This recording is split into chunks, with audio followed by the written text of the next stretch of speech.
Bloody Ridge, a turning point in history. December 8th, 1941. War is declared on Japan following the Pearl Harbor attacks.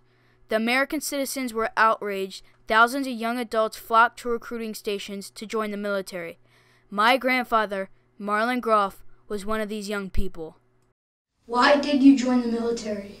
Why did I? Yeah. Because my country was attacked by the Japanese at Pearl Harbor, and we all wanted to, of course, help our country as the best way we could.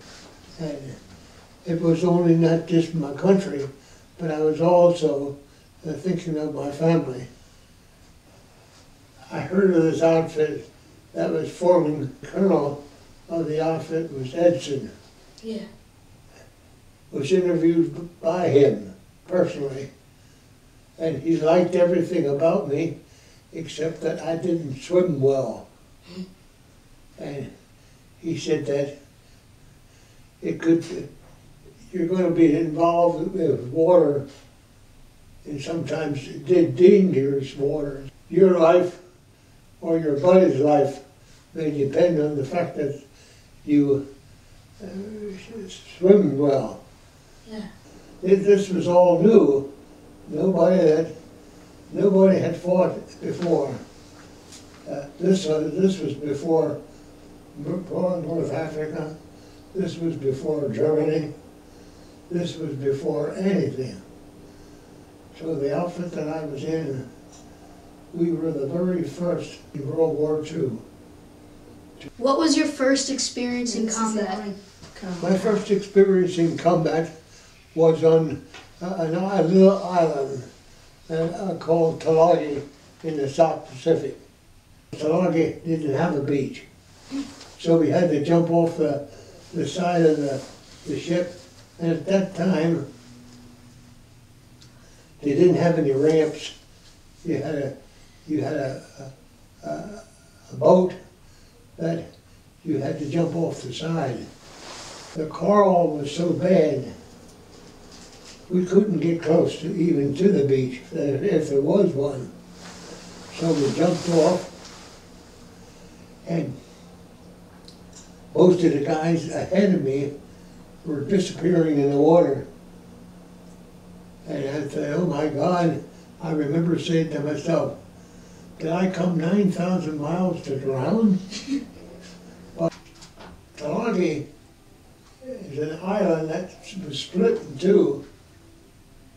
I guess back in the colonial days, they made a road from one side to the other side, and we were laying on both sides of that. My first experience of the Japanese was a group of them came down this road to get to the other side, and it came right through where I was. So the shooting started. The possibility was everybody was shooting at everything, anything that moved, particularly the Japanese, and they run off to the side, trying to avoid being hit. And but we got them all. The guys that were down along the road. Shot quite a few of them, and so that was all over. That was my first experience at being shot at or shooting from. We only had 3 days ration Max, when we landed. Avery's busy right now. I'll call you back. I mean, that was 3 days of food that we carried in our packs. So then the Navy left us. In other words, we were marooned. We ate anything that we could find. First thing we ate was the rations of the dead Japanese. And they had a lot of fish heads. And I don't know if you ever ate a fish head before, But it's kind of strange because you see their eyes looking at you while you bite them.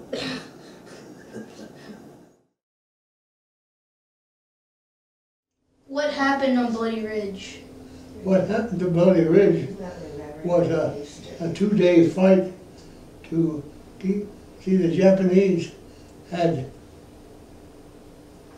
marched all the way from Tassamboga, a village about 20 miles down the road, down the island, and they had come around with considerable force,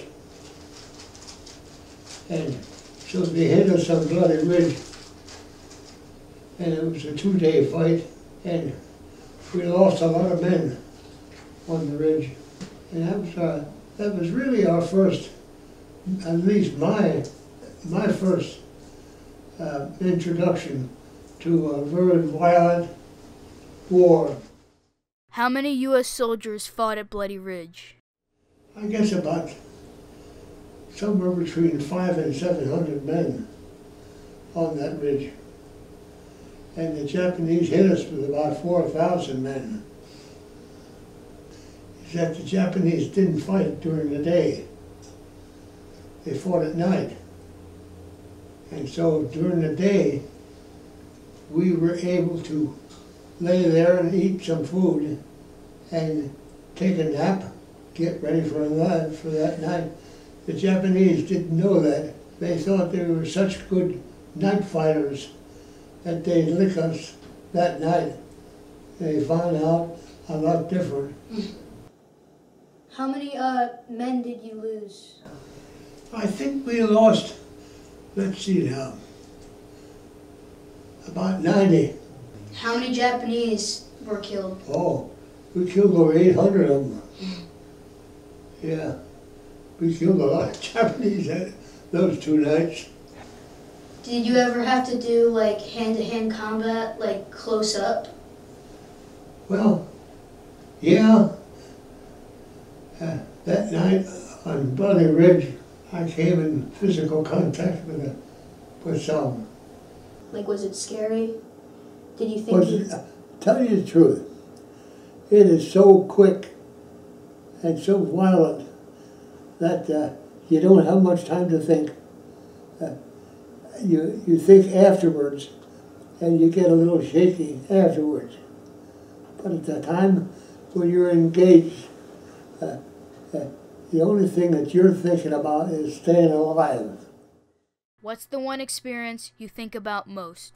I ran across a little girl who was laying along the side of the road, and she wasn't dead.